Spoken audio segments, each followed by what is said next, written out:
Damn. Like a black of something. That would be this water bottle. I was trying to take the label off of it because I didn't want to give any free ads out. Yeah, we're hearing all of it. The Celtics are back, baby. Brought to you by Poland Springs. The Celtics beat the Raptors reserves tonight, 132-125. This was a weird game. I thought you were going to say they never left. This game was weird. They were dead.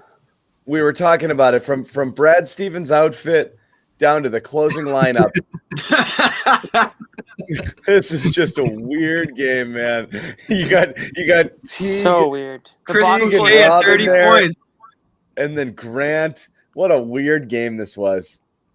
You got Teague. Boucher up, freaking the water boy, hitting all these threes. Sorry, Jimmy. Boucher, Powell, Stanley Johnson. Like, who are these guys? This is the Raptors system. It doesn't matter. Lowry's going to leave, and then some guy off the bench named Malachi Flynn's probably going to come in and be the best point guard. No. Wait, Bobby, this isn't the Raptors system. This is the Celtics giving up threes. Like, this is the Celtics going up against a team that has more than, 4 guys or so that can knock them open. Those Raptors produce guys out of nowhere. Boucher, he wasn't – Jimmy said during the game he didn't even exist a year ago, and now he's – one of the best young centers in the league. He's playing the Celtics, where Raptors' dreams come true. Like, didn't we say before last show that there was going to be a performance like that? Oh man, yeah. It, not only because it's comeback. I mean, it's not only because it's payback for what the Celtics did to them at TD Garden, but this is payback for last year and for this ongoing rivalry or whatever you want to call it. Because the Raptors, those 3-point shots always go in against the Celtics, and the Celtics just let the. I mean. They do it against a lot of teams, but especially against the Raptors because the Raptors have weapons. They have guys that can do that. I'll tell you this. You're going to see that Tatum went to the free throw line for 2 free throws at the end that weren't important for the game, but was important for something else. You're going to see that on SportsCenter tonight, him missing that first one. That ruined some people's night. Oh, it was that was the spread buster there? Yep. That was it. Really? Yeah. It reminded me – I was in college, and I think Syracuse was up 2, and it was a 2.5-point spread. And they got some garbage free throws at the end with 1 second left. So they need to just hit one of those free throws for the cover. And the first one misses, and you just hear the whole crowd silent. You just hear one guy go, "Oh!" And then the second one misses, and the guy even louder, "Oh!" That was crazy. Yeah, that kid had no chance to make the second one after that. Jeez. Yeah. But this was a weird one. I guess we'll start with what happened to Daniel Tice, Bobby. It's what I've been saying about that center position. It's going to change every single game. Now, I didn't see Grant coming out of the woodwork to absolutely dominate this game. But was this an injury or a doghouse situation? How do you play? How does your starting center play 7 minutes? I think they were just giving up so many threes they couldn't fit them into those double big lineups. They had to go with more. Played. That's almost that felt punitive to me. Yeah, maybe. I don't know. He could be banged up with hand injuries and all that stuff. Egregious, right? Yeah. No, I think it was. It was just a mental thing. I think. Yeah, for sure. He was playing the doghouse, and I think at this point, 35 plus games into the season, Brad Stevens is just not going to have any tolerance for that, especially for a starting center. So I definitely think that was it. This is a doghouse game, and shout out to Brad Stevens for doing that. We give him a hard time for not being. I thought they traded him at halftime. Nasty, that's how a quiet man's mean and nasty right there. Yeah. How do you guys like Robert Williams? He was 1 minute behind Thompson, but still up there for most minutes among the centers. I know. Amazingly, the hip's just getting better and better. It gets better with the more playing time. Unbelievable. You got to stretch it out. The more he plays, the healthier he gets. Who saw that coming? Well, we got to get an update. Hey, Brad, you're going to update on the Rob Williams hip, please. Yeah. No, he's played 23 minutes tonight. That's right where I want him. So no issues. I mean, Thompson played a little more than probably we thought, but that's because Tice was a no-show. Tice didn't play, and Grant took some of his minutes. So I mean, Bobby's right in the sense where that center position, there's not a clear-cut guy coming out every night. It's going to be matchup based. It's going to be who's playing well that night or who's giving you the energy. But I think we've been over this a million times. Rob kind of gives you like the highest of those highs, so it's hard not to roll with him, every single night. and sort of take the bad with the good there, because the good is really freaking good, and everybody else's good is just kind of just good. We are going to miss him. We're going to miss the guy. We're going to miss him. We are, but you got him wrapped into the Shams, the Shams report, huh? You got him sent away already. John's already got the farewell graphic. He's got the Celtics career highlight reel. Thanks for the memories. I've been working on the highlight reel. He'll get the Jumbotron tribute. I know we're going to get to it later, but we really are in a position now from an asset standpoint where the team is. They've built up a couple guys this year. That's what we want to see in the first half of the season. One guy. And it was like pulling teeth to do Pritchard? to happen. And we've been begging for it all year. Pritchard's for the future. I mean, I don't want to call him I'm not saying he necessarily goes, but he's a guy who could. Look, he could, but guys, let's we relax said at the here. beginning of the year, right? Listen, John came in word for word, beginning of the year. They have zero players who are valuable. What did I say? What's the exact thing I said? As soon as they start to show that they're good enough to be considered assets, no one's going to want to give up on them, right? When you begin the year, you had nothing. Now, Rob and Pritchard flash some, and everyone's like, you can't trade Pritchard, you can't trade Rob, and we're going to, here we go again. So let me get this straight. I didn't say you can't. The two guys at the top of this show who have been waving the biggest Robert Williams flag in all the country right now are excited to ship him out. I'm not. I'm telling you, it's a reality. I'll be sad to see him go. Yeah. It is crazy, huh? But this is a good thing. There. This is a good thing. You want to be able to have this conversation, have this option, okay? Exactly what we said you wanted to happen is in the beginning stages of happening. Nobody's crowning Robert Williams the next, major piece of a blockbuster trade, and certainly not the case for Peyton Pritchard. It's nice to have those guys as some sort of asset. I think Robert Williams is obviously a bigger asset than Pritchard is right now, but sure, in a couple of years, who knows what Pritchard becomes? He needs more time to sort of develop. Robert Williams is at that point where he's intriguing, right? So teams are noticing him. He's getting some good airtime on the national broadcast. He's making some big plays. He's jumping through the roof. These are all things that other GMs notice and scouts notice, and now he's sort of on everybody's radar. They won't put it this way. They won't just immediately see Danny Ainge calling and not pick up. Maybe they'll actually pick up the phone knowing that they have somebody and not just 18 draft picks like Bobby wants them to trade. So still my first choice. The fact that they have a guy that can at least maybe start the conversation and get it going is a good thing. Now, I'm not saying that they're going to trade him at the deadline, but what I've been saying is if you have Rob Williams for the rest of the year playing this way or close to it, you have a pretty valuable piece. And I'm willing to say at that point, a full season of Rob Williams playing like this, now you have a legitimate tradable asset, and you go into the offseason with the TPE and Robert Williams, and now you're in some sort of business here, okay? Which is what you didn't have really even like a month ago, because he wouldn't play Robert Williams. Or keep Robert Williams and build around him. Or keep Robert, exactly. Both options that you didn't have like 2 months ago. So it's a good thing, but I'm not going to sit here and say the Celtics have all these assets, like they're rich in all these assets. They're still not there, but at least they can start a conversation with the team and not get laughed at. Well, that's a far away from zero. Like I said, it's not a far away. It's literally one. It's zero. Plus one from zero. Yeah, it's one. I don't know how you guys don't consider Pritchard part of that group. Could not be closer to zero, really. What is old man Josue doing? He's nicking his friggin' iPad right now. What are you doing, buddy? Sorry, I gotta adjust this camera. All right, now my laptop closed right now. So we'll get to all that trade talk, but Rob tonight. I don't know what more to say to you guys. This is as good as I've ever seen him, and he's had some real good ones lately. That Clippers one, I thought he was awesome. Pacers, a couple weeks ago against the Pelicans, he was obviously a game saver down the stretch in that one. But tonight, in that second quarter in particular, the lobs, the floor running, the blocks to row 5, it was dynamic. It's amazing. He's one of the stories of the league right now. Ty Lue said it the other night. The whole league is noticing this. Exactly. I mean, right. The last guy was Brad.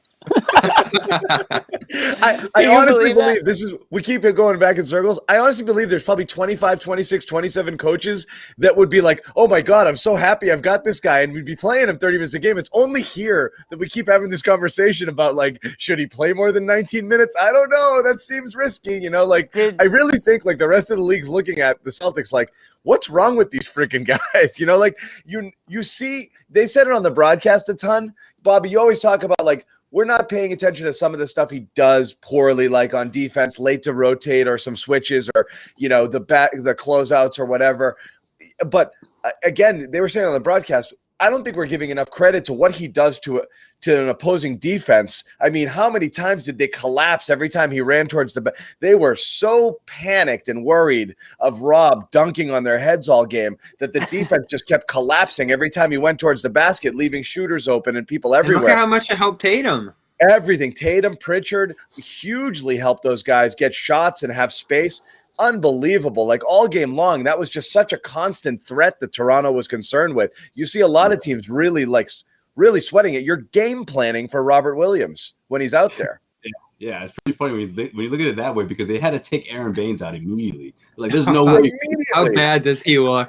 Whether we're talking about in transition or just pure athleticism, him being able to jump right over Aaron, it's just a terrible matchup. And again, you know, you talk about the Raptors, a team with a bunch of players that can shoot from, you know, deep from three and get it going. These guys, they can get going in fast break opportunities as well. And Robert knows that. So I thought he played well. I mean, look, we're getting closer and closer. You know, Jimmy's going to get that average up. You're gonna see it where you want it, Jimmy. Because, you know, if Stevens can keep this thing going, it's coming.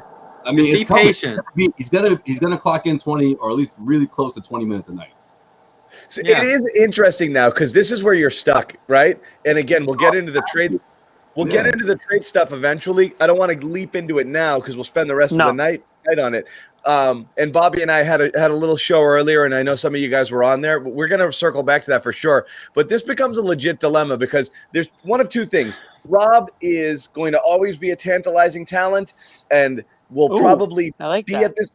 But he might stay at this level and not much beyond it, and that's just who he could be, maybe forever. Or you're just scratching the surface of someone who could be a special player, and you're going to have to make a determination on it pretty quickly. And, you know, like, you know how reluctant Danny was to send some guys off. I don't believe they view Rob in this light, so I do think they'll include him in a package. I think Ainge wants another star in here after having had so many walk over the years. But this is one of those situations where you're like, wait a second, are you about to give up on somebody who's just about to reach that next level and could be a legit star? I mean, we talk about the whiffs in the draft. You know, like if you found somebody who's legitimately a cornerstone piece in a low 20s sort of spot, like that's where the Celtics have been missing and lacking in the last 10, 15 years is they haven't hit any of those others there to help supplement their higher end talent and get cheaper guys who can contribute. And right now you might have one and then you're going to let him walk out the door, not walk out the door, but well, as soon as he starts playing well, you pack him up and ship him out. And I think people are going to – I guarantee if we put it out there or put a poll, it'll be a pretty dead split on whether or not you want to include him in a package, right? Of course it would, because that's what Celtics fans do is that they always do. They hang on tight to their guys, which is fine. I mean, that's probably what a lot of fans do, right? You're partial to your guys, so that makes sense. But think about it like this, John. They're not giving up on Robert Williams. They're building him up, and – they are then trading him away because if they don't, then you're giving up on essentially Gordon Hayward, right? You're getting nothing for him essentially because you probably won't be able to get rid of that TPE. Maybe you can toss a pick in. It depends for what. Right, that's what I mean. Depends for what. So you might really be able to get somebody really good who's available in the offseason if they're not available at the deadline, if Robert Williams is included in it because of how well he's playing. Now, if you think he's going to tail off, then you try to trade him now while his stock has never been higher. But I don't think that's the case. I think that what Robert Williams does well, he'll continue to do well. He's not just like a flash in the pan point guard, like, who's just on a tear right now. Like the things that he's doing well, you have to see him continuing to sort of go on that trajectory for a bit here. So that's why I think the longer they hold on to him, the more he's worth. Now, they might also say, we want to keep this guy. We'll figure out another way to bring in talent, and we want to build around Rob. We want him to start at center next year and all this stuff. But then, this is year 3, unfortunately. It would have been great if we saw this Rob in the rookie season Rob, and then takes longer with bigs. You really got something here in the 3rd year. It did take longer. I know he had injuries, and obviously Brad, saw a million things wrong with playing him. So here we finally are. So great to see, and just kind of go from there. I'm not saying trade Rob right now. You have to trade him.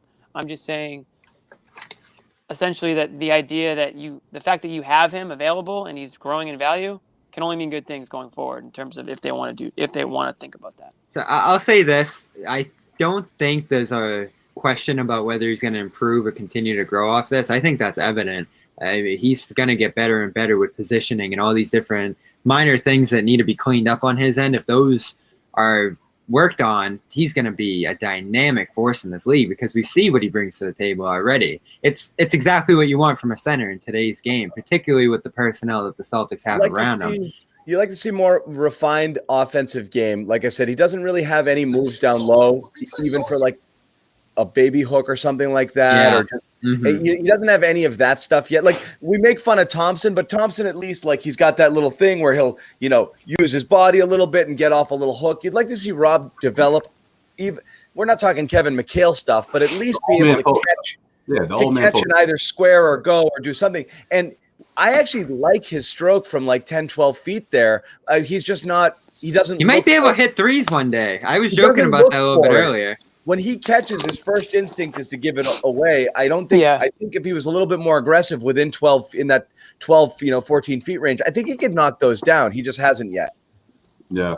Listen, I'm not opposed to seeing the Celtics trade. But you're right, Bobby. He could do threes. Yeah. Sorry. It all depends on. No, it's all good. It all depends on the deal, obviously. But I just don't think you sell this stock right now. It hasn't peaked yet. I mean, it hasn't.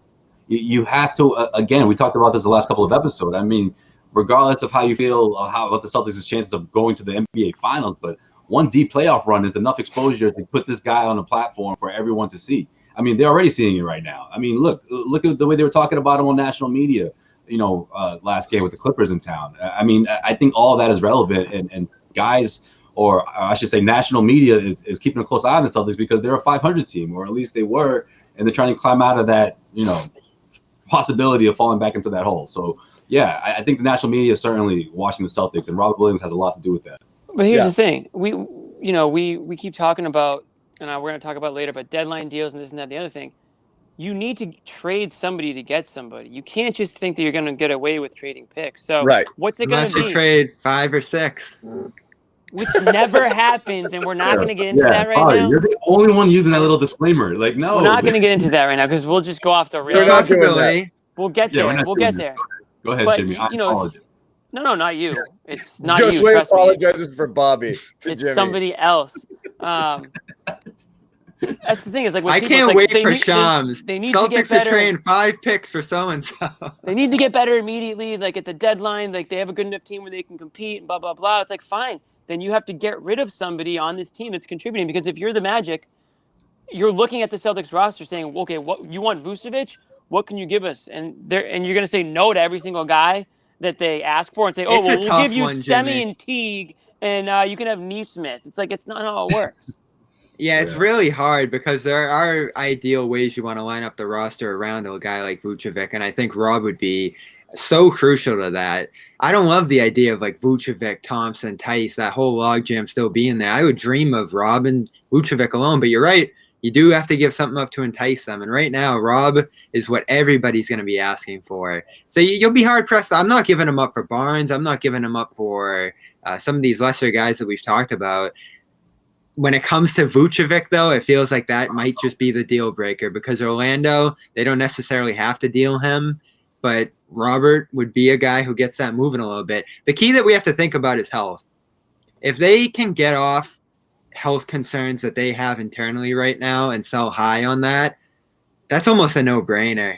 They know better than anyone the health concerns here, and then ultimately the other team has to sign off on that. So that could be what we're Danny on that health front. So they're going to do their due diligence there too. I mean, so the only reason he's here is because of health. Hold on, real quick. I don't want John to take it down. if Gregory's comment here was like a little more accurate, this could be a realistic conversation. But Rob's stock hasn't peaked because it hasn't. We've been saying it all long. Rob stunk. Well, the reason, Josue, it might have peaked is because right now you're looking at him and envisioning what it could be if he doesn't get better or stays about this level for another year. You'll start thinking, oh, this is who he is. So the reason it might be at its highest isn't because he's not going to necessarily play better. It's that in some teams' eyes right now, they might be thinking that they're getting a star. I just feel like if this was like a month ago, he'd have a shot to really peak. You know what I mean? Like really entice potential suitors into thinking, you know what? I'll send our second or third best guy for a development like this. You know, he's only a year or so away from being who he's supposed to be. Like that's the kind of sell the Celtics should be in a position to do with Rob right now, but they're not in that position. I don't think a lot of teams are thinking, oh, he's just about to peak. They're like, all right, you got our interest, but we're not quite sure. This could be it, or there could be another notch to Rob Williams' game. This is why he's Rob Stonk, because you're a trader on the market right now. You're like, it's about to be the stock market's about to great comparison. Close for the night. You're like, what's going to happen to this stock after hours? Is it going to the moon? Money. Is it going to the moon, or is it tanking? Are we buying or are we selling? And you don't know which way to go with it. Yeah, you gotta have it. Last week it was $5. Now it's at $100. But is it going to go back to 10 or is it going to go to 200? Right. You just don't know. Yeah. And that is the beauty of Rob Stonk. You would ultimately be trading the Stonk for something more reliable. Like Vucevic, for example, ultra reliability right now. You just know what you're getting night in and night out. Pays a dividend. It's like a nice, there's a good history there. But there's no upside left, And then Rob, it's like, could this guy become the best center in the league? That's what people are thinking about right now. You know? I mean, look, we had that seems extreme. We were talking about it. We had Doris Burke on, with Sherrod, and they did a game recently, and it was the same exact thing. She's talking about? I mean, the quotes were like, every single game I do, I watch somebody. I keep my eye on someone. She's like, I cannot take my eyes off Rob Williams. He's so captivating. Bob was literally everything he does. All on the court, you can't not watch him because he's so dynamic and so electric, and you feel like he's just scratching the surface, And that was just unsolicited. Everyone's talking about it. Like, this guy's unreal, And he's unmatched too. Someone threw out who was like this in Celtics history, and there's evidently no one. Like, no one has ever played this kind of style in Celtics history. Evan Valenti threw out a tweet today. Who's been as good at catching lobs in Celtics history? And I think that was it. Yeah, was Andrew DeClercq. It's like there is nobody even close. But he is putting together this resume that his overarching impact on the game, whether it is the lobs, and that's obviously a big part of it, but also the shot blocking, the versatility, the size, the rebounding now that has gone through the roof. To see a guy, and I threw the stat at you guys earlier, when he plays 20-plus minutes, the Celtics are plus 51. Like, are you kidding me? This isn't a guy who plays 2 minutes, even though it feels like it to you guys sometimes. He plays a medium amount of minutes. And to be plus 51 when your minutes tick up, and that means you're going against more starters, you're going against bigger, more consequential minutes in games. That's just unheard of. So, we're creeping in the territory. It almost sounds like you're lobbying for playing Rob Williams more minutes. I can't tell. Weird. No, I've never disagreed with the potential. I'm just terrified about the health. And that's what everybody's been worried about since day one with him. Everybody, or you and Brad? Why'd he go 27th then? I mean, that's my big question. I don't know. Why did get the green light? Put it this way: any player go 27 at his best, without any concerns about either his overall game, his maturity level, and/or his hip. At the highest in that year that he was rated was 14, 15, 16. So the Celtics. No, he was a top 10 prospect after his freshman year. Beginning the year, but at the end of that year, after watching him play, and again, he was still defensive player of the conference. He did things that year. I mean, he was slotted in the teens. So when he fell into the 20s, everyone was like, this feels like a steal. You always want to get those guys that fall because obviously their pedigree and their potential is seemingly higher. It doesn't feel like some bottom feeding pick. But I mean, there wasn't he was going there somewhere in that first round. I just think there may have been some maturity issues or some. He was a project still. Yeah. It was a mix. Very raw, very, very raw. Wasn't ready for the NBA. I think there was maybe some like maturity issues. Obviously, the guy didn't even show up to like his own freaking everything press conference and like first. It was a mix of that, but it was also a medical. I mean, shortly after it came out, he's got blood flow issues in his legs. You know, that was something that was talked about a lot in the aftermath. Imagine if he didn't, how high he could jump. Oh yeah. Yeah. So it's always going to be lie, man. Hips don't lie. Wise woman once said. Mm-hmm. Shakira. No one's doubting the potential here. That's always been evident. It's just, are you going to stick with some of the inconsistency and some of the health concerns here? They're real.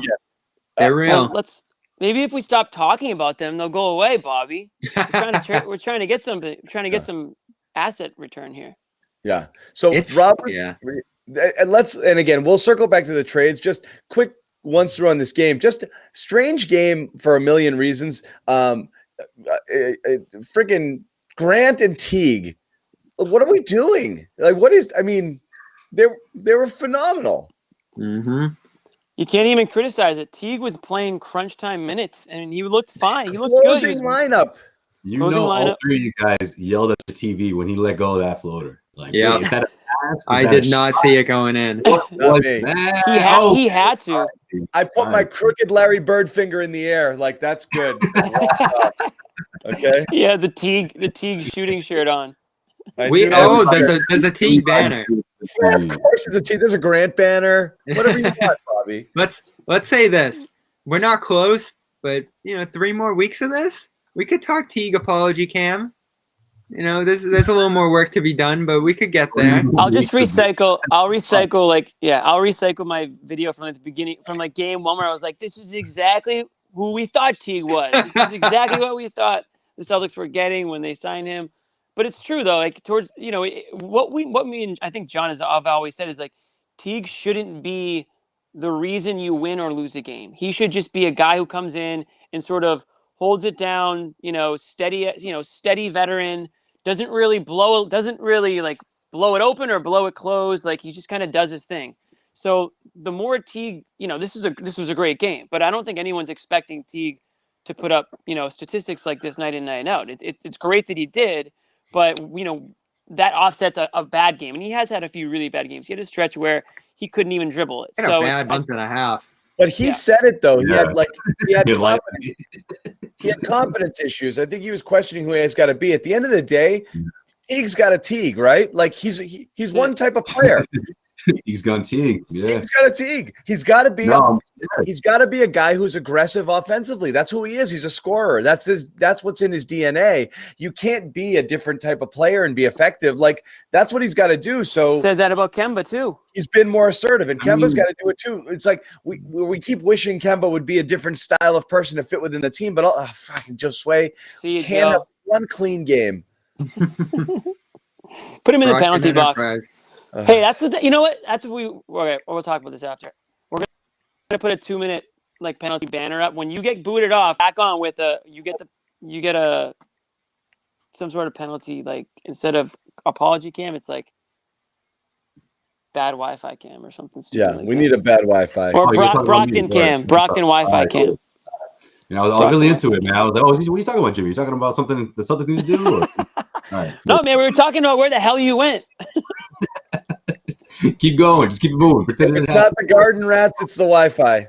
Jeff Teague. Right. So, Jeff Teague. Listen, a week ago, we were the comeback, the Jeff Teague comeback game.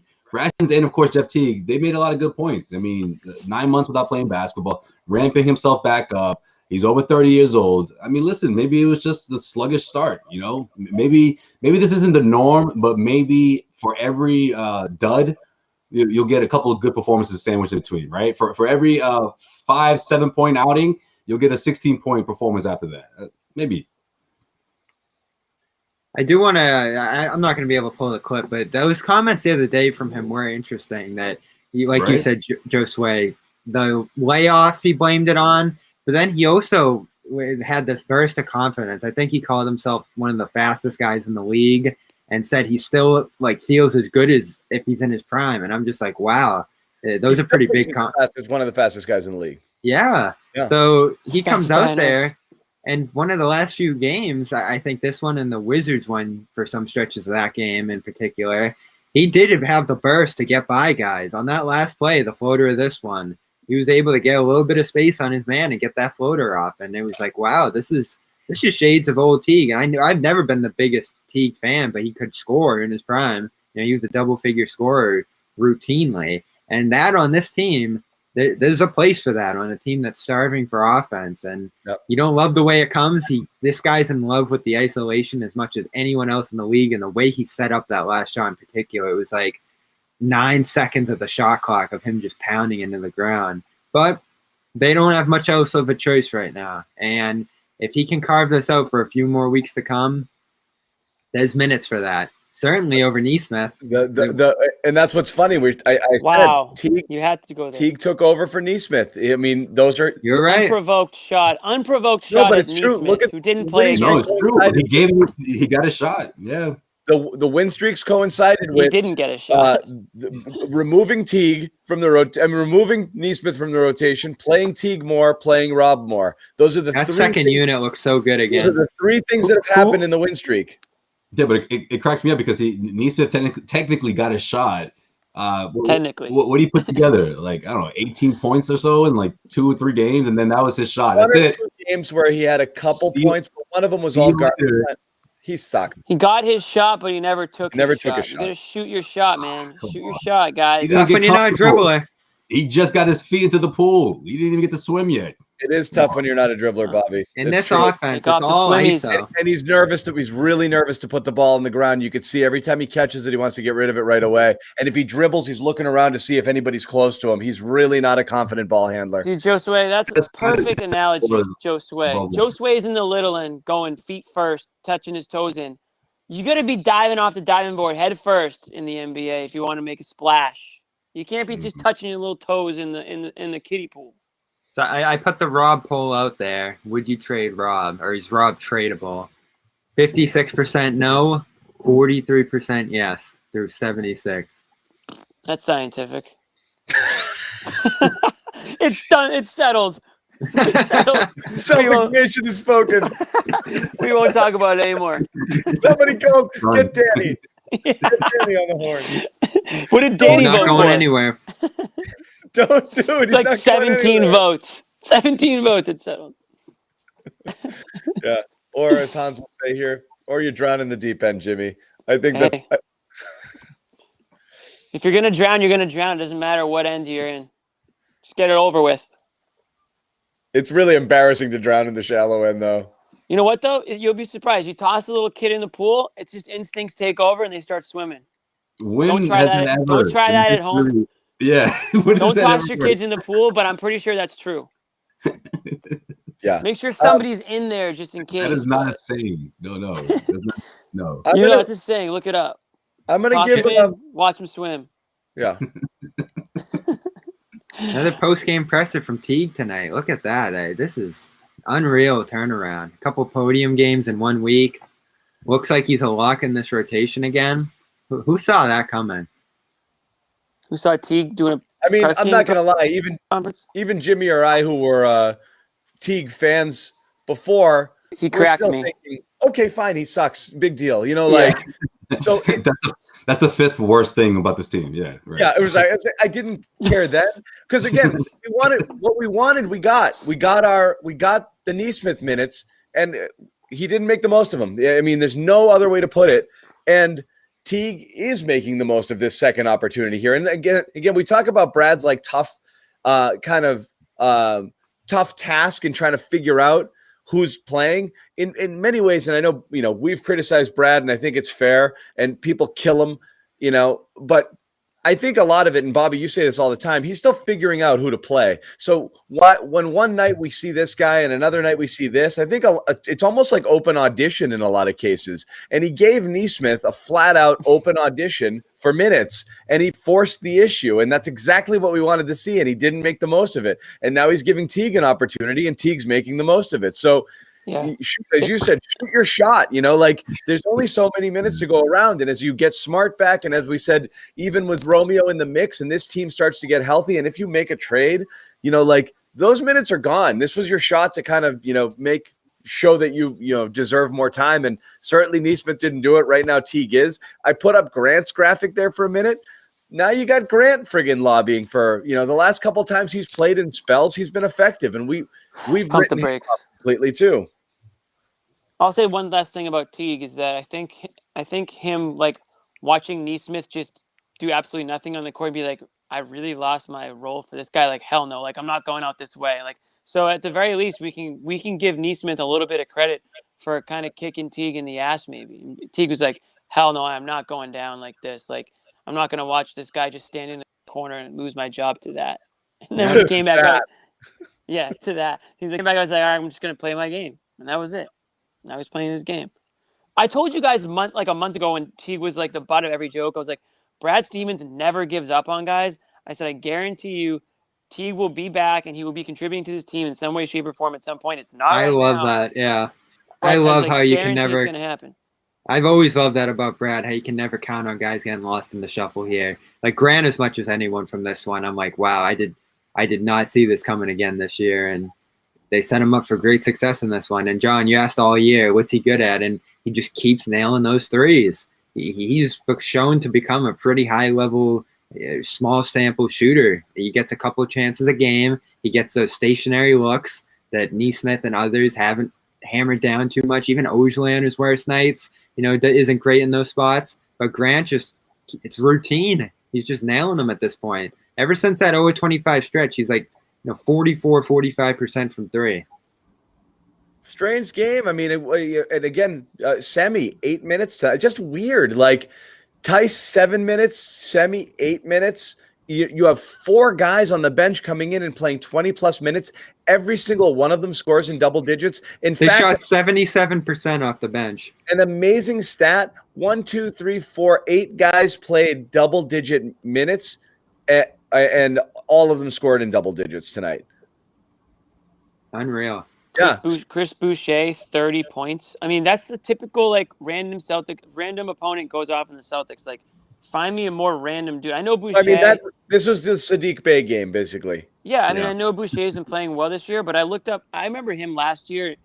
He played 5 garbage minutes in the entire Celtics Raptors game playoff series last year in the playoffs. And the guy was a complete he's basically their Rob in terms of somebody who came out and was not even a part of anything last season, and now he's a huge part of what they're doing right now. So that was another weird part of this game. And then you had Powell, who's solid. Powell's a solid player, so I wasn't really that surprised to see him play the way he did. When there's no Pascal out there and there's no Pascal's a bum. That's what I'm saying though. Pascal's not out there. You think they put the clamps on him a little hard? I don't know. I'm with you. I can't believe Terrence Davis. Yeah. I can't believe Boucher gets added to that long list of 30-point scorers against the Celtics. Boucher. At the end of the year, I want to have a list of random dudes who have gone off against the Celtics this year. It'll be the Chris Boucher list of random ballers. Like I said, Boucher, Bey, and Gallinari's not a random guy, but he'd been playing ass all year. Yeah, it's he's not oh, he was so bad. He did. There's more names too. There's definitely more. We'll just have to scroll back and look at them. But yeah, that's the game he's gonna tell his grandkids about when he thought his career was done, and then he went off against the Celtics. Yeah, Jalen Brunson. He just locked up another $40 million contract because of that. Seriously. I couldn't believe what Jalen Brunson did in that Dallas game. Someone threw this at me. I couldn't believe what Jalen Brunson did in that Dallas game. Someone threw this at me. Norman Powell was the 46th pick, and I think it was the Yabusele draft, or maybe it was the one just before that. One pick after the Celtics took Yabusele. Yabusele. I mean, I always threw it around like that. Throw a little respect. You don't have to throw much respect on his name, but just a touch of respect. I was that's a first. Norman Powell, one pick after Marcus Thornton, who was one of the summer league heroes for this team. Then he went off to Australia or something and just never played again. The hell out of me. Yeah, that was a tough miss, even though it was the late second round. One thing I wanted to pick up from this game, and it's kind of a trend over the last 4 games, he picked it up late a little bit. With Jalen, again, it's still not looking quite like himself. The final stat line doesn't look terrible. He shot a ton of free throws, but the 11 field goal attempts, his field goal attempts in general have been down late. And again, we keep talking about the Kemba up, Jalen down sort of situation. It is strange again where having all 3 guys kind of playing the way that they want to play at the same time just doesn't seem like something they're able to do. I understand if it's interchangeable game to game, but it really feels like Jalen has been deeply searching for looks, touches, forcing the issue. I don't know if his knee is an issue or he's tired. On the broadcast, Scal was saying, I think they're just gassed, Yeah. But what do you guys think of Jalen? Yeah, I think he's tired. I don't think it's a matter of him trying to force the issue. I mean, look, the way the offense flowed, the way the offense flowed tonight, you could tell everyone was in sync and in tune. And I think Jalen was obviously he was cold. He wasn't himself in terms of being smooth and in his attack. But I don't think it's a matter of him reaching or trying to force the issue, because we've seen that Jalen, and that looks a lot worse than. I mean, look, this is what do you have? 21 points. I mean, that was a quiet 20-point score night, right? I mean, it's not terrible. It's just not the same. That's true. I mean, you look what he was doing beforehand. It's sort of like Jason's like, okay, it's my turn this time. But I mean, I saw. I just feel like it's usually a lot worse than this, right? His second half splits, second half of the first part of the season splits would not have landed him on the All-Star team. They wouldn't have. Definitely I don't think so. So that's the thing is he was playing at such an ungodly level. The truth is he's been playing well, but last season well, not like what you were seeing at the beginning of this year. So you don't know if that was an unsustainably hot start or if he's physically ailing right now or if he just came back down to earth or a combination of it. But it is kind of a bummer seeing just that way he was playing. Again, ball's not in his hands a ton. He's not getting as many shots as sometimes you want him to get, but I also don't know if maybe that's partially because he's just a little off health-wise right now. And at this point, I'm more worried about his knee than Kemba's knee, to tell the truth. Whoa, no, amputate. It's a 3-point contest, John. That cannot be true, John. I did that just for you guys. Well, if that's the case, then Danny Ainge should be on the horn right now doing everything in his power to trade Jalen Brown. Because he has a degenerative knee condition at age 24. Personally, I would hope that Jalen Brown would just tear his ACL and get it over with. Yeah, exactly. I'll tell you one of the weirdest things about this game and Jalen Brown was that I actually saw him crack a smile at the free throw line late in the fourth quarter. I don't think I've seen that guy smile once in the last 2 months. So maybe that, maybe that's Jimmy's a sign always of, on smile patrol of things to come. I'm a big smile guy.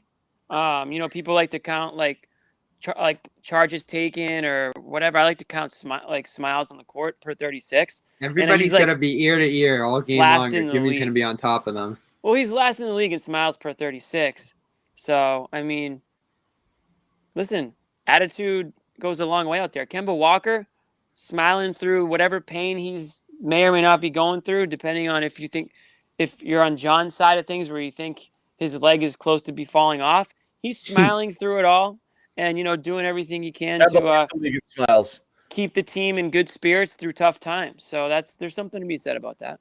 So I'm taking a look at the game log with him right now because I do think this is all physical. Him and Tatum just look dead to me at this point. And we've all talked about the wear and tear of their roles. Best all-around games in a long time. Yeah, he gritted this one out big time. But for Brown, super efficient, did everything in this game, everything.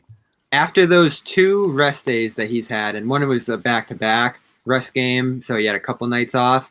But first game after that back-to-back rest, he had 33, 12 of 20, and then after the most recent rest game, 8 of 14. So good games after he's able to get some rest, legs underneath him, that kind of stuff. Back-to-backs, when he plays both halves of those, looking a little more shaky. On the 16th, 11 of 20. On the 17th, 6 of 20. So I think for these stars on this team with, same thing, 12 of 20 on the 23rd, 6 of 16 on the 24th. I think Jalen and Jason have had to take on so much for this team that it's completely worn them out. Let's go to the All-Star game. Yeah. Well, Brown said he's not going to do much there. Just those threes, and who knows if he'll play in the game at all. Like, he definitely has the mentality that he's going to be leaning back. Yeah, but what, 5 minutes or so? I don't think that's going to impact him too much. Who, Brown? Yeah. You think he'll only play 5 minutes? I mean, he's going to get a lot of guys. I'm not really worried about the minutes anyway. They play at 30% anyways. Unless something fluky happens, like he's not going to do any damage to his knee. It's just you could just be resting and like using that time to just sort of get your body as a whole just like back on some sort of regular human being type of a feeling, you know? So they're a bomb in Atlanta and hang out and party for whatever. I'm not saying they haven't earned it. I'm just saying, is it the best thing for the team? Is it the best thing for the Celtics? Probably not. Nope. Grumpy old man boomer take, but I agree. Probably not. I would have rather Jalen had it out. But it's his first one. He was like last man Enjoy out it. last year. Yeah. Atlanta. Whatever. I get all the reasons for why. It's like, fine. Here's the thing. You can justify him going. There's great reasons to go. Would everyone have been happier if he said, I'm going to sit it out? Absolutely. But not happening. You know what, though? He's got some money on the line, right? Him and Tatum. I'd want them in an ice bath for a week right now. He doesn't get any bonuses for like making the All-Star team, but Jaylen Brown gets some pretty big bonuses if he makes any of the All-NBA teams, I believe. So he's probably thinking like, and that's something that the media votes on, which I think is kind of crazy, that like the media can like determine whether or not a player makes, you know, X amount of money. I think that's bananas. It's stupid. And like, imagine if like Bobby Manning had like the like power to make somebody like $10 million. I mean, he'd be a dead man walking. Bobby Manning, who, by the way, was supposed to go to the game tonight, but is actually on the injured reserve list right now. That's true. Speaking of guys who need to rest this week, Added him to the list. After rolling an ankle, getting posted up by a shorter guy. Is that what it was? Was a short guy defending you? You went underneath him on a shot. He got underneath me, and my ankle just gave out. I told you guys. Bob, how'd you do it? It's a massive challenge for big guys. Opening up the fridge or something? Yeah, it was a great trip over your dog. Level sprain we're talking here. We're not talking tib fib here, right? You didn't fracture this thing, did you? No, I think I'll be good to go. I just need one game off, one night off. Luckily, the break's here too, so I get a whole week off. Actually, it was good timing for this, like the Toronto COVID outbreak.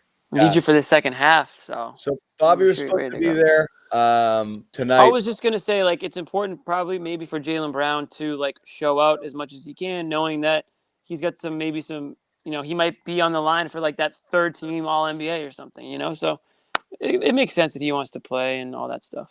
Yeah. Make sure you remind the media. I know the fans want to get into it, so we can do a little bit of this stuff because we were talking about it earlier.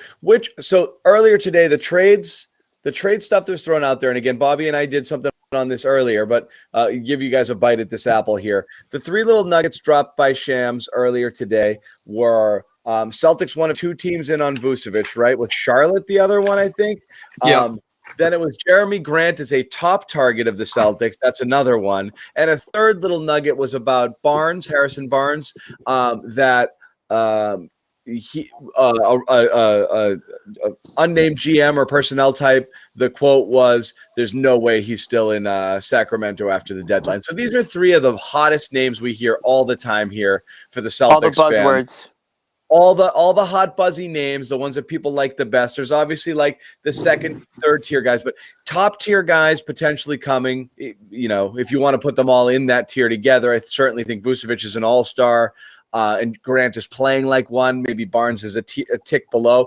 Those guys and maybe Aaron Gordon are the big fish out there. And Gordon, of course, is injured right now, so people are kind of holding off to see what he is. But Shams had mentioned that Gordon, there's going to be a real market for him as well. So those Celtics are kind of tied to all of these people. I've heard Bobby and I kicked it around already. Jimmy, Josue, I'll throw it to you guys. Who do you want to talk about first? Who's the guy you're looking at here that you're like, I'm interested there?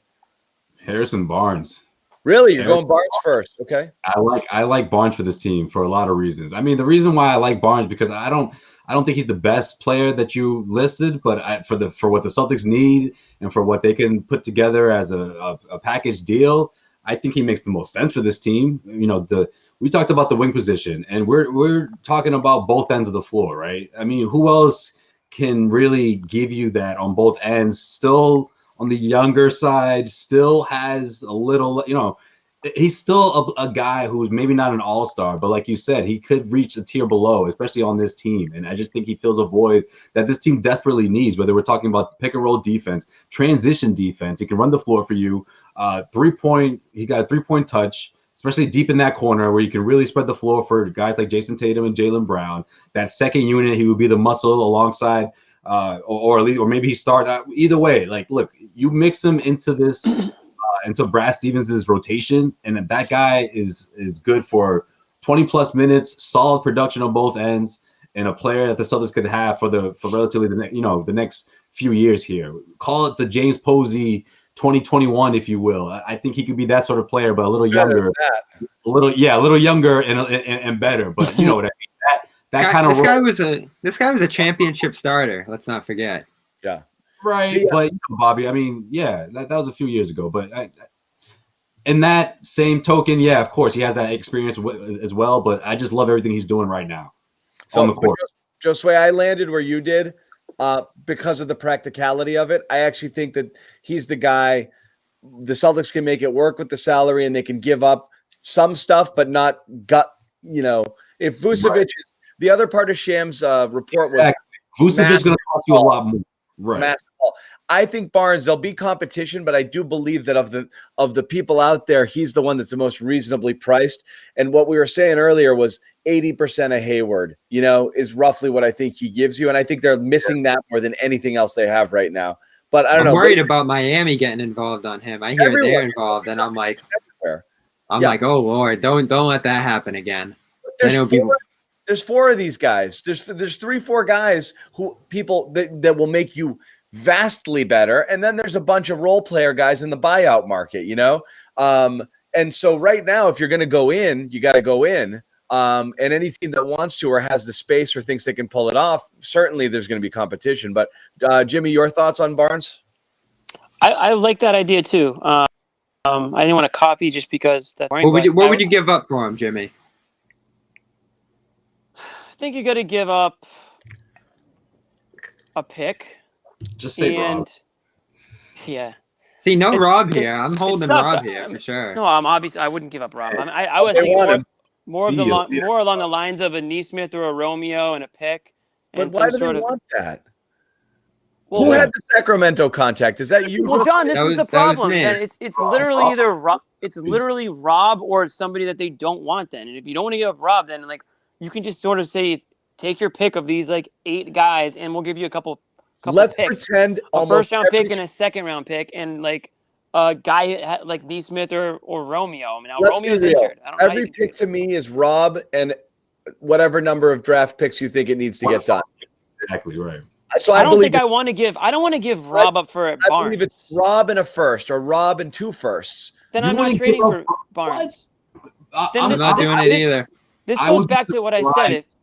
This goes back. Yeah, this goes back to what I said. Where I don't think Ainge does something like that because he's not going to make a panic. That to me is kind of like a panic move. You're just trying to fill a void that you have this season to try to win this season, and you're gonna give up your only asset, your only tradable asset for a middle of the road, above average, solid player. No, not a knock on Barnes. It's just that I think Rob can get you more if you hold on to him a bit longer and wait to the offseason. So if I had to I'm not saying do it. I'm saying I believe the asking price of any team, because basically I think any trade scenario is going to be, okay, let's see. We want a player and picks. And the player everyone is going to want is Rob. And then if the next one down, look at it again, to use different analogies here, but with the Red Sox, when it was you're going for frigging, Chris Sale, it's Benintendi or Moncada. They were both A1A prospects. Okay, I want to hold this one so you can have that one.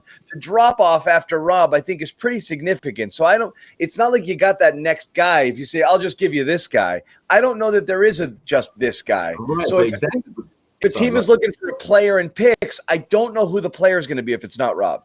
Exactly. And listen, for a 20-point score, and Rob Williams is the best player you're parting ways with. I mean, I don't understand how the Celtics would lose in that. in that scenario. I don't know if Sacramento would do it. I don't know if it's enough, but if it is enough, I think you pull the trigger for sure. On what? Yeah. A trade asking for like Robin a first-round pick or Robin whatever. Again, like, okay, it's got to be a player that's going to have a significant impact, not only this season but in the next like couple, because otherwise you definitely sold like low on a guy who's like trending upwards. This is that's the price. I believe that'll be the price. Rob Williams, man. Like, what if you go? I mean, then what if you go? What about a guy like? I know I've said it before, Thad Young or like a Larry Nance, like somebody. Oh, no, you can't do that. That though. What do you mean? No, I wouldn't cheap out on the opportunity to upgrade this year. I think you're in a great spot with that TPE to take advantage of the market and the cap situations. Yeah. Again, I understand. You got to get aggressive this year. But it's going to sting a little bit. You got to give up something real. It's impossible for the Celtics to match contracts. So you use a TPE, you use a piece like Rob. Like in a perfect world. That's what Danny Ainge wants to happen. But he just doesn't know if he can get a team to pull the trigger. By the way, it's a guy that's Nance is my cheap option, but we're not going to talk about him right now. But I wanted to put that up there. Well, I just said Larry Nance. I just brought him up. Yeah, that's why he's like whoever that Commodore is like bashing for it. Listen, I'm not saying Larry Nance like get on Larry Nance's back and he's going to carry you to the finals. He's a guy who adds depth. Like that's at the end of the day, like that might be what you want. And maybe and honestly, like how many people have really watched Larry Nance where they're like going to shit all over him right now? Like he's a solid guy. He gives you, a little bit on offense, a little bit on defense. He's like weirdly not a great free throw shooter, but like he's a solid player that can certainly contribute and fit rotation. We're not talking about why is Semi playing way too much or why is Javonte Green playing way too much. Like we never have to talk about that again. You get like a guy like and you don't have to give up Rob or at least you make sure you don't. So it's like you get what you pay for though. Ways. Yeah, but that's why I like these. I like the guys you have to give up less for who are going to give you approximate value to the guys you're going to have to sell out for. So like, if you talk about it, trade assets are coins. If Jerami Grant's going to cost you 12 coins and Vucevic 15, but you can get Nance for 5, I'd take Nance for 5. It's like that's probably how the Celtics are going to approach it too. You're talking Bitcoin because that's a lot. You may give up a lot less there to make it happen. It could be a pick and one player who isn't one of the ones you're super worried about giving up, and that might be good. Yeah, but you talk about a glue guy, and sorry, I just want to get this in real quick before I forget, Bobby. You talk about a glue guy, and I'm so happy you brought up Gordon Hayward because he's very reminiscent of that. Maybe not his game, but what he would be to this team in Harrison Barnes. Right? I love it. You talk about that sort of value, and someone who doesn't need a whole lot of touches, doesn't need to put the ball on the floor to be effective. I mean, I just think when you look at the value he is on this team compared to others, I just think it's worth the risk because of that. And so this is where I'm with Joe Sway because you need to make a move right now that's going to put you up with the contenders in the East, or else you're just kind of patching a hole. And wow, you might not lose round 1 now because the team's so disjointed and screwed up depth wise. But you have a nice piece like Nance in there to play some minutes and be a little more reliable. I think since you have this TPE, since you have some assets right now, like using Rob as an example, you got to get aggressive right now, whether it be with the picks or with some of these young players. And you got to shoot for a guy like Barnes, who I think raises your ceiling. Joe Sway's right. I would go higher for that Vucevic option because I think that's Jimmy talks about selling Rob at the right price. And I wouldn't be thrilled to give up Rob for Vucevic, but I'd feel better about giving up Rob for Vucevic than Barnes because he's just a bigger impact, higher level player. More overwhelming force on the floor than Barnes. Either, Bobby? I would do it for both, man. No, he said he would. No, I would for Vucevic. I'd be dying. I'd hate to see him go, but I would do it. Oh, okay. That makes more sense. Like if you're gonna trade Rob, it's got to be for a guy that's like an all-star or a player that's like already been there, done that. So I don't think Rob is worth that. So that's the thing. That money doesn't translate. That Rob stock doesn't translate into that. The Vucevic one's gonna be hefty. I think you're talking Neesmith, Langford, Rob, and then picks. Like it's gonna be a haul. There's a reason they put massive on that. But if you can come out of that with Vucevic starting, the asking price starts at 7 first-rounders. Again, in any situation here, and I know you guys don't want to hear it. but I am going all in on any of these picks whatsoever. Even if you have to go deep into the future with them, just get rid of them. You don't need. That's the least thing they need right now. On the chat, we've now nicknamed Bobby Davis. I thought the whole thing was Justice Winslow ongoing joke. Like I didn't know you were actually like you thought that something. All right, but that's a completely different situation. At that point, the Celtics didn't have their core players. Then they drafted them, and then Ainge held on to all those picks because he wanted. This is where Ainge screwed up, and this is why I really want to see him get aggressive with those picks now, because he held on to more picks thinking he was going to get another Brown, another Tatum, he was just going to keep stacking young players. And even if they did another massive trade, even if they did do that, that's not how basketball works. All because of Anthony Davis. Maybe. But I also think like he thought once the Brooklyn thing, got to hold on to the entire war chest for Anthony Davis, and then Frank Kyrie's like, look what he did with Garnett. Like I don't blame him. Like that was literally his thought process going into the Anthony Davis plan. You know, like I don't know though, because even after the Davis dream, Quick said it. Kyrie left, and the whole plan got effed. That was the plan. The plan was stockpile, move all of them for your superstar. I don't know though. Mike Ditka trades everybody for Ricky Williams, puts a cigar in his mouth, goes home. That's what they wanted to do. The whole shebang. Take everything we have, the entire war chest, and give me Anthony Davis and good night. That was it. And it didn't Here's happen. the thing though. Everyone wants us to do it. Let's just do it. Let's go. In 2019, they used 4 picks, and then the next year, the most recent year we're looking at, they used 3. So again, we're looking at even after that Davis situation, they still use them. They're still dreaming. You know why they used them, right? They had to. Because nobody wanted them. Right. They were trying to package a couple to move up a spot. Nobody wanted any of them. Yeah, that whole what they could have done in 19 was package quite a few. You know, what year was that? Which one? The one they couldn't move up. They tried to take 4 picks to move up 3 spots. That was 14. That was a Rozier year. 15 then. Yeah. 2015. Yeah. They got Rozier, didn't they? Yeah. The year Justice Winslow. No, you're talking about when they tried to trade for Winslow for that pick? Winslow, they tried to get up to 10 and couldn't get there. They tried to. 15. Winslow's year. Yeah. That would have been Rozier, right? Yeah. 2015. Rozier and Hunter. They took Rozier in what was it, 14, and then Hunter 16, 20. I thought, but yeah. Yeah, 16. Hunter was 20. 23, 24, somewhere there. 23. Yeah. Doesn't matter. Anyways. Hey, I liked RJ Hunter. Anyways, listen, I've already said on numerous shows, I'm not on the make a massive trade side of things this year. I don't think that makes sense. I don't think they're good enough to win with. I don't know. I'm not on that side. I think it's a panic move they did at the deadline. I want to hold on to the TPE. I want to hold on to Rob until the offseason. I think Rob will be worth more than if you want to trade him. I'm not saying you should, but you'll get a better idea of what you need, what you ultimately came up short on in the playoffs, if you do, and you kind of go from there. I mean, I think right now if they make it, it's a panic move to replace Hayward mid-season, which I just don't think is a good long-term move. Panicking. All right, so there's no rush, but you keep saying that, and then all of a sudden more draft picks pass, and then more opportunities. I don't want to draft all the players either. I just don't want to rush into a. There's no more the players. It's 1 pick a year now. The assets are gone. They're done here. They have 1 pick per year now. And Bobby, by the way, if you look at the roster, they might need a couple of those picks in the next 5 years because if you take a look. Half this team's not going to be on the not going to be. It's the same thing every year, Jimmy. We get working at UPS in 3 years, Bobby. we get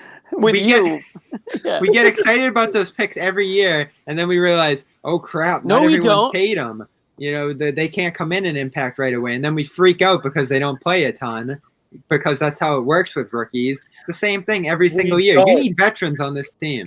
It's a roster I understand, but you're talking about Jeff Teague type veterans at this point when you just leave your bottom of the barrel. Oh, great. Then Kyrie leaving set off a freaking bomb, okay, that nobody saw coming, and then they tried to adjust the roster on the fly. So they've been patching together whatever they could do to construct a semi-competent roster. We were worried about last year's roster. They went to the conference finals and then forced to actually draft the rookies because you actually needed the bodies to play. They needed these guys. They didn't have other options at this point because they had to move so many pieces around to make Kemba work. And then you sell Baines and sell Cantor and all of this stuff. And you're giving away professional basketball players to be able to get enough decent stars. You're just hemorrhaging actual pro players. You had to welcome these rookies into them. You got Javonte Green playing rotation minutes. Like they're desperate right now. They actually had to make these picks this year. They needed warm bodies. It's just the set of events that were set into motion when that happened really messed with the franchise. Yeah, 2019 cost them, but not just because of that, because of the fact that they missed those picks in particular. And they missed. And then at that point, they probably had about 4 or 5, 6 picks maybe at their disposal to try to get a guy like Hero in that draft or someone else further up the board that, again, who knows what they were offering at that time. Maybe they did offer 6 picks for Hero and Miami still said no, or whoever they would have moved up to still said no. We'll never know. But I don't imagine that's what they did. Is Nesmith really going to be a bust? I'm not getting into it. It doesn't matter. This is my point on the rookies. I'm not talking about Nesmith. Josue's like, see ya.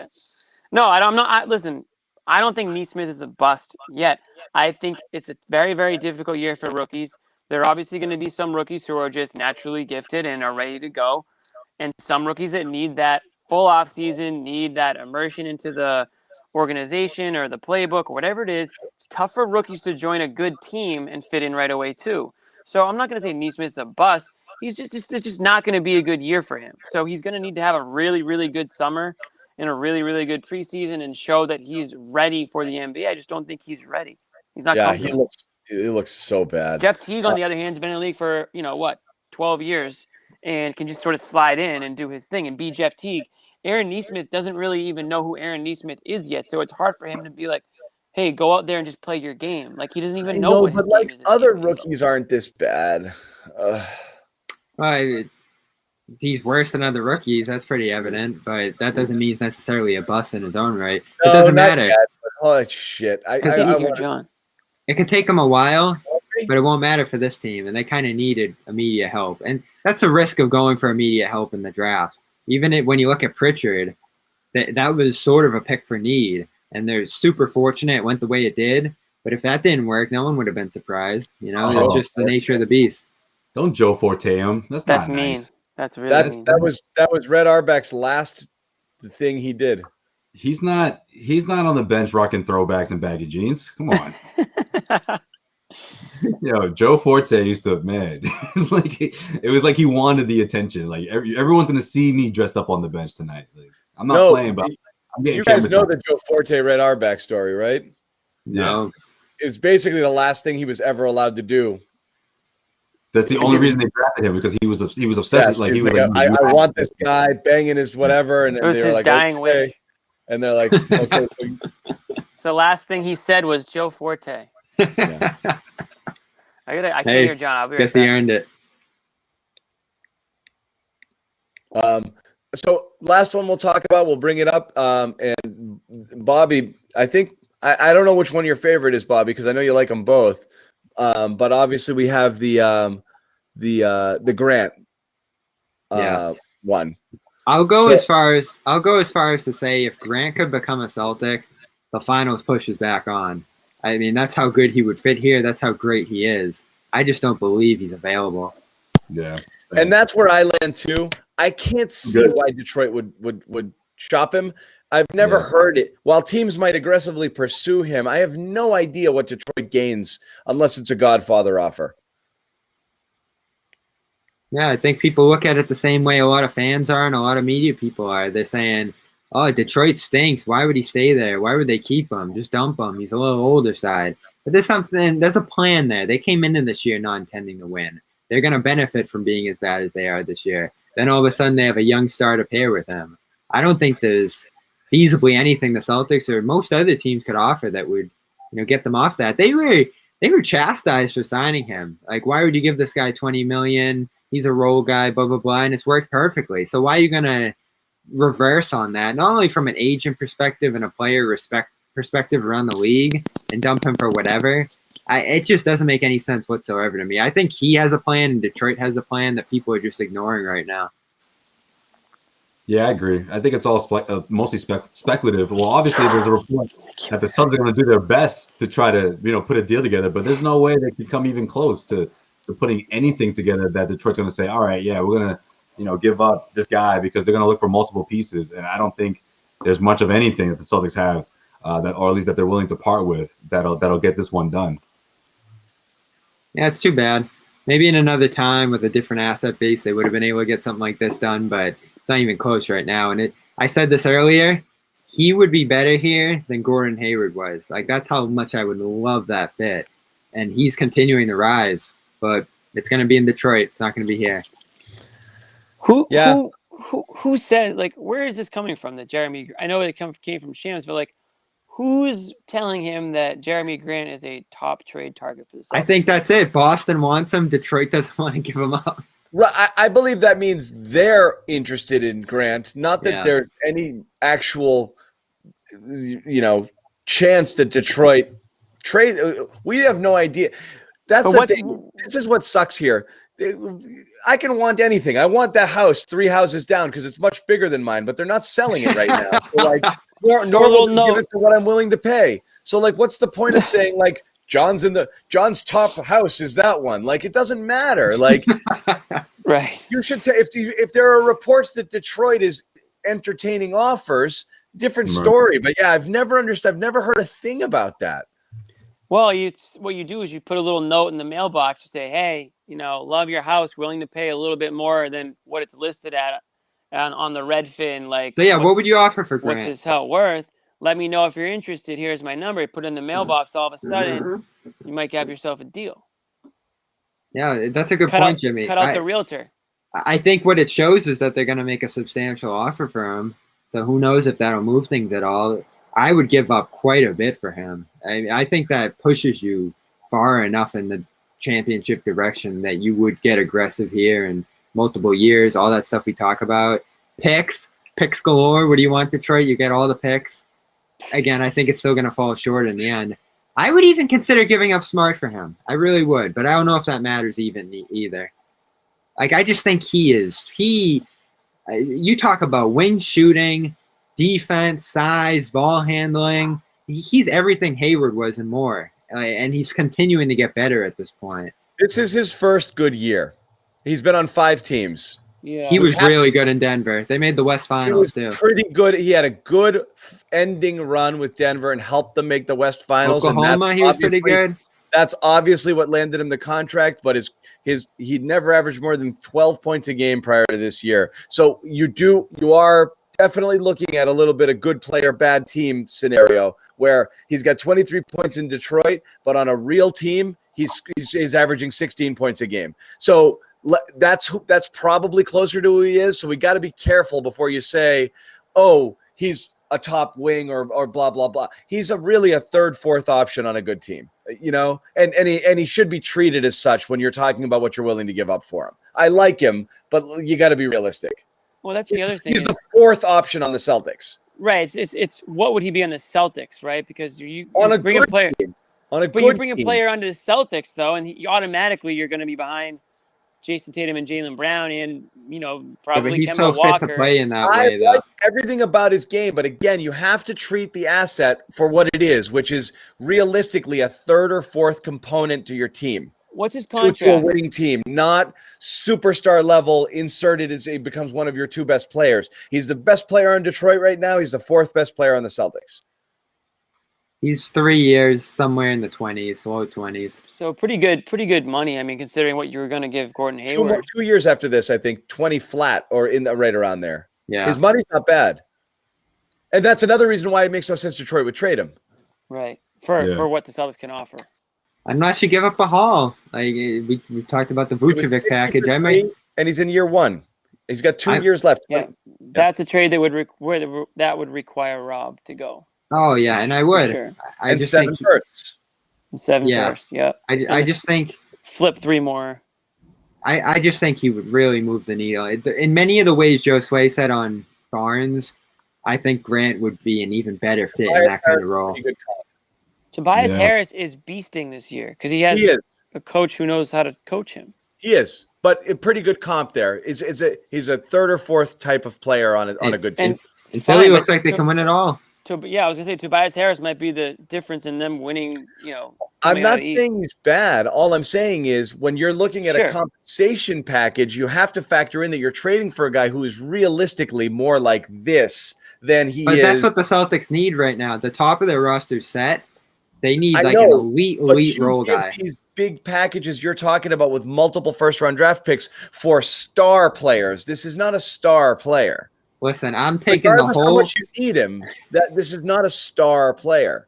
He's good. On trade deadline day, I'm taking the whole box of future firsts and just dumping them in the Boston Harbor. I'm done with them. I don't want to even think about a draft for a couple years. Show us where on the doll the first-round picks touched you, Bobby. Like when you're so, you're so 2019 anti picks. Like, dude, you know that like the rosters change over every year, and like you need young bodies to like. Eventually, you have to have some. You can't have Semi forever. Hey, tell that to Brooklyn. Brooklyn feels pretty good about winning it all this year, and I don't think they're going to be upset in a few years when they're in trouble. But players got to get aggressive. Listen, if we're talking James Harden, that's a little different. And the other thing is, I think players will be a lot more likely to want to go play in Brooklyn if Durant and Kyrie and Harden are there. But you're right, that was a risk too. They definitely made a risk. But guess what? They also had 2 studs that allowed them not to have to give 7 first-round picks. They gave away Jared Allen and Karis LeVert, 2 players that if you're lucky if Rob has the value of a Karis LeVert someday. You're lucky if that ever happens. That's true, but the 7 picks were a big deal for Houston in particular. I mean, that's what they wanted at the end of the day. The other stuff went elsewhere.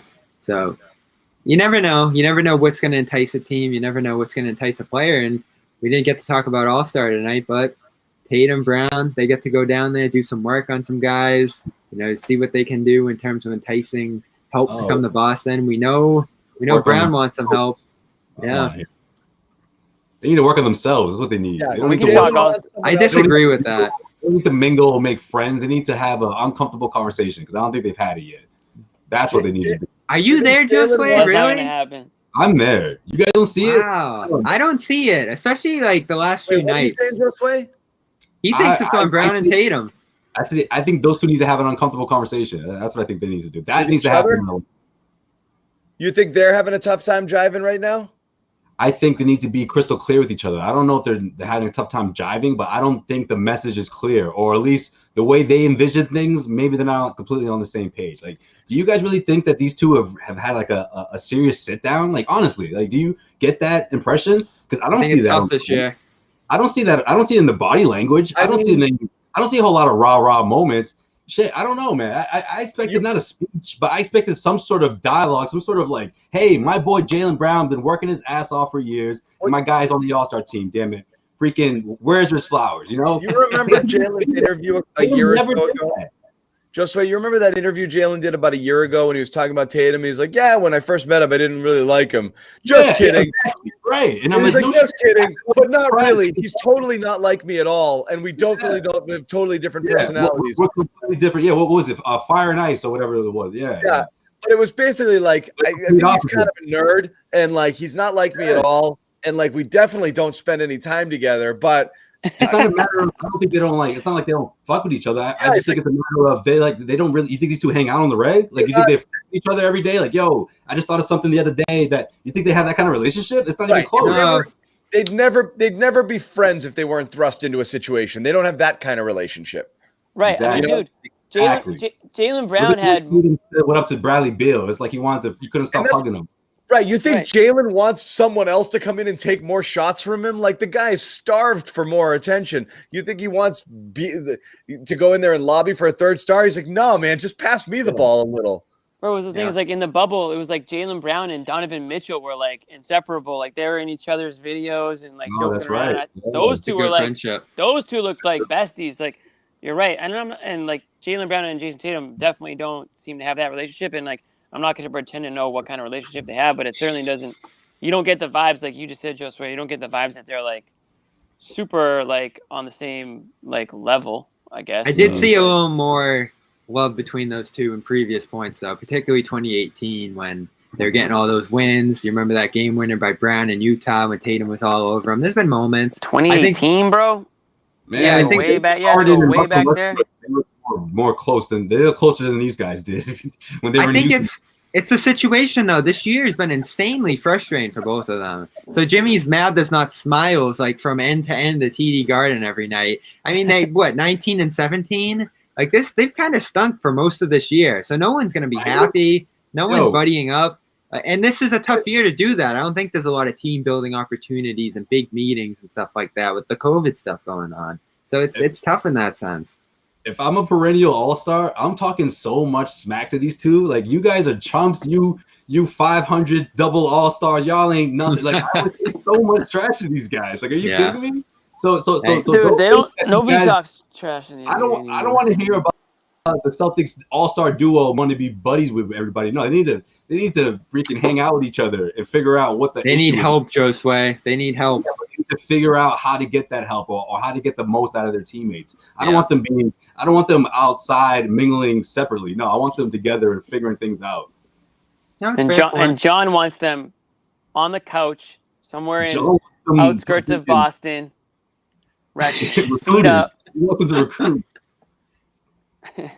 He wants them to have like like a table set up with the Celtics. Like, hey, come on down, come talk to us. Here's a sign up sheet. Leave your number. We'll text. Yeah, there's nothing they want to do like hang out on the couch in the Boston suburbs in March. We didn't even get to Jeff Goodman saying he'd be looking to trade Jalen. That's gonna out of All-Star break. It's gonna be another 28 points a game again. Well, again, you got Tatum and Beal. They're gonna be buddy, and like you shoot it, no, you shoot it, no, you shoot it. Man. Starting on the All-Star game together, and Jalen's gonna be like, That's gonna be fun, huh? Oh, you passed to him, huh? That's Jalen and Jason. Yeah. Jalen and Jason are on different teams, so there could even be a stretch in this game where they're going at each other. That's going to be a little fun. The last time, though, Jeff Goodman said something about Jaylen Brown. Jalen became the one of the top 3 players in the NBA. So, so I welcome this from Jeff. What is up with Goodman and Brown? I don't know. I don't know. I think because Goodman's an agent of Tatum. So I was just gonna say, I was like, Goodman's a big Tatum guy, so we know where he lies. Jalen probably turned him down for something like a few years back. He's like, F Jalen. So he wanted or something. Tatum and Beal on the same team starting. Tatum got that late start because Durant's out, and he was the last kid picked. He was the last kid picked. So both Tatum and Beal didn't get picked. They were the last 2 left, and they got both put on Durant's team. So. No, superstars don't like either of those guys, I guess. They didn't want them. Yeah. No, they're not in the club, They're not in the club yet. They're on the outside. Oh, man. Boomer hate. I'll tell you what, Goodman has tons of players love Goodman because he knows them all from college. Yeah. They're just he can't be a boomer because he has so many college friends. Exactly. All of these people on the thread. Yeah, all of these people in the comments who are like, he's making it up when he talks to a player. Like, he's known these guys from age 18. They're like, before probably, all of them. He knows their parents. He had the top 2. He had the top 2 of the top 3 high school recruits on his podcast at the same time, heading into their senior year. Those guys are going to be a connection for the rest of his life. He talks to a ton of players, so he's in tight with a lot of these guys for sure. Everyone gets so mad when he says something. They're like, he's making it up, fake news. He's not making it up. Because he talks to people all day long. Yeah. Whether it's Boston or on the road in the locker room, like I've seen players literally like lose it when they see Goodman walk in. Like he's well connected to a lot of these guys. He's busy.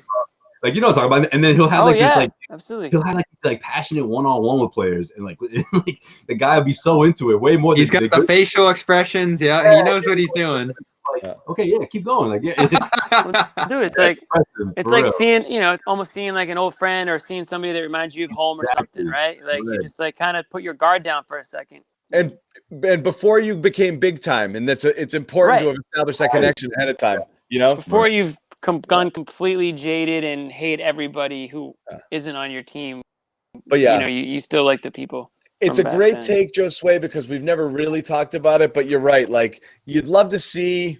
Yeah, I feel like they had it a little bit, but they do look worn down, and they could just be gassed by what's gone on this season. They might just be generally frustrated by all of it, and each one individually is trying to do too much, and it might seem like they're not cohesive, but I don't know that they're not necessarily on the same page.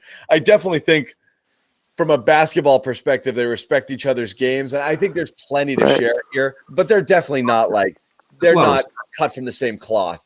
Yeah, I think this year. I don't think there's any angst between the two. Like, I don't think it's nothing like that. When you say clashing, I don't think it's anything like that. I don't know. Maybe they're just not on the same page, and I don't know if that relationship, that communication line, is always crystal clear. I mean, I just feel like these two aren't the type that I'm not quite sure, at least, that they're the kind of teammates. We'll find out. Hitting each other up on the reg, as they should be.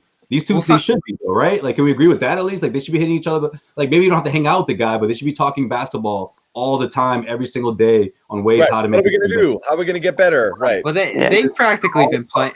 They've practically been playing every day this half, so that could come over this break, Joe Sway. Like, that's certainly a possibility now. We'll find out about this come playoff time, because I'm just looking across the league every day, and these disasters are everywhere. I think there's a lot of mental fatigue, physical breakdowns. We're seeing the Lakers be an absolute disaster for 3 weeks now. I think they've been about as bad as any team in the league, and I don't think they're feeling too bad about it right now. There's just stretches for teams left and right that have decimated certain fan bases and groups of players right now that I think everybody's had their little panic moment this year. So, you point out Brad, John. I think Brad's looking a little stressed. This has been a stressful. He is. This has been a stressful year for everybody in the league, and I mean, people don't like to hear it because it sounds like excuse making and they get paid millions. Blah blah blah. This has been a stressful year for everybody. Doesn't matter if you got a million or. Someone just wrote, Jordan. You think Jordan and Pippen text each other all the time? Oh, Tatum and Brown or Jordan and Pippen? Oh man, we got bigger issues then. If Jordan and Pippen are compared, you can compare Tatum and Brown to Jordan and Pippen. Then this team got bigger issues. Yeah, I don't think texting existed back then, but just a hunch.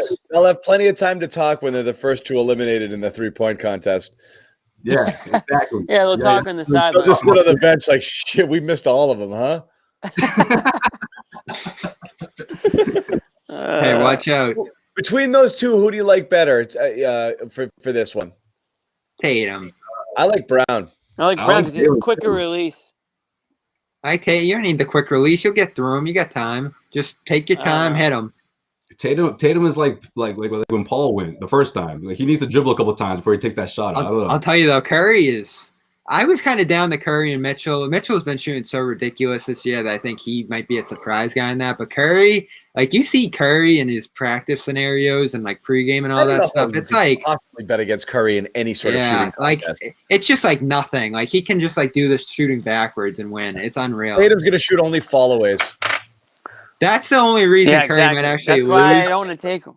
Could somebody stand here really close to me so I can shoot a turnaround jumper instead? Well, I'd be worried about that with Curry, really hard for me. Curry might think this is too easy to win, so he might try to add a little bit of flair to it or do it some sort of more difficult way. Take a few steps back. All of the ones from the top of the key from like 15 feet back. Yeah. Well, the thing is now, like, the 3-pointer is like kind of boring now. Like, they honestly do need to like back it up a little bit. Yeah. Yeah, they should. Wouldn't that be great? An ultra 3-point shootout with like it would be way more fun with Dame and Curry, and 35 feet only. Right. Well, that's what they're doing now, anyways. So I mean, you might as well back it up for the tournament. Maybe get some more people interested in something different. Yeah, it's gonna happen. Okay. That's my prediction in the next couple of years. We're gonna wrap it. I'll just say real quick. That could go wrong because remember when Steph Curry was doing those half court heaves for like what was it? He was going to donate to a charity, and it was right before the dunk contest that he missed like 22 in a row, and it was just getting more awkward the more he missed. I remember that. Yeah. Like, I don't want those. And you realize millions of people are watching live. It's a lot more pressure than just goofing off before the game starts. Yeah. We have gone 90, so we are going to wrap it. But we are, once again, we're going to probably take a couple days. We're around for breaking news for sure. So we will do something if something happens during this little break. But otherwise, I think we're going to come back on Monday, post All-Star break, and reset the second half of the season. First game back is Thursday against the Nets at the Garden. At the Garden, right? No, Brooklyn. Oh, it's in Brooklyn? Yeah. Just way head down there. I'm down. I will go to Brooklyn. Yeah, go. I love Brooklyn. Second half. Brooklyn. It's a nice stadium. All right, we'll talk. It's weird though. I don't like it that much. The upper bowl is like so steep in that. I don't know if you guys have ever set up there. Yeah. If they can get a real crowd in there like they used to in New Jersey, that's a great stadium design. It'll be an electric atmosphere. You know they pay or not pay them, but they give a whole section almost of free tickets to people so they can be loud and obnoxious the whole time. And that's great. Of course, they put them right next to the media section, so I used to have to look forward to that. They have a special section of like fans who should actually act like fans. Yeah, exactly. That's crazy. Yeah. That's almost like every section in Boston. No, but yeah, Boston, you don't have to pay people. Like it's not exactly. Yeah, you just need to give them drinks. TD Garden, like $300 a pop for that. Whereas Brooklyn, it's like, no, please come. We'll accommodate you. You know what's been so tough for Brooklyn is because New Yorkers, like no matter how awful the Knicks get, they're never giving up on that team. So they're not even going to bandwagon like Kevin Durant going to Brooklyn. So they haven't been able to get any New Yorkers over. And it's just, it's brutal. Well, that's why I said it was pathetic that Durant and Kyrie chose Brooklyn, and really why every star has sort of avoided the New York Knicks spotlight. I understand that front office is a mess and a joke, but when the New York Knicks are good, like they were back in the 90s, that is like nothing's better. There's no more electric place to play than Madison Square Garden, whether it's basketball or hockey. The fact they're losing their mind for Julius Randle. Did you watch that game last week? It was like a madhouse. The fact that like superstar players have avoided New York City, it's weak, honestly. Like, man up, and like you should want. Like, I'm stunned that LeBron never ended up in New York. I really am. I thought for sure he was going to end up there. The world is better when the Knicks. Better. When New York, Philly, and Boston have good teams, the entire league benefits. Like, these are great cities to have good basketball in. And like, if you're I can't believe the Knicks have been irrelevant for this long. It's stunning. It's harder to be this bad than it would have been to contend for a title, being the freaking Knicks. You're the Everyone Knicks, wants to play for the Knicks. They used to, that but Phil like, Jackson run tanked it. But like, if the Knicks are buzzing and you're on the Knicks and you're like, remember Linsanity? Remember Linsanity? It was so long ago now, but like, New York City was a special time. Electric for Jeremy freaking Lin, because it's been so long since they had anything that they could feel anything. Remember the story you wrote with Kobe and all that? Like that was crazy. That was a special time. That was crazy, but like the fact that a superstar hadn't like really wanted to go there or gravitate towards there, and like, dude, you'd be the king of the city, like one of the greatest cities in the whole planet, and like nobody wants to play there. I'm amazed how many Celtics fans have grown up not knowing the Knicks as a rival, you know? Yeah. Of a Knicks game having importance. Yeah. I mean, entire generation of fans hating the Knicks. Hating the Knicks, like this being a huge deal. It's just they're such also-rans and have been for so long. It's incredible.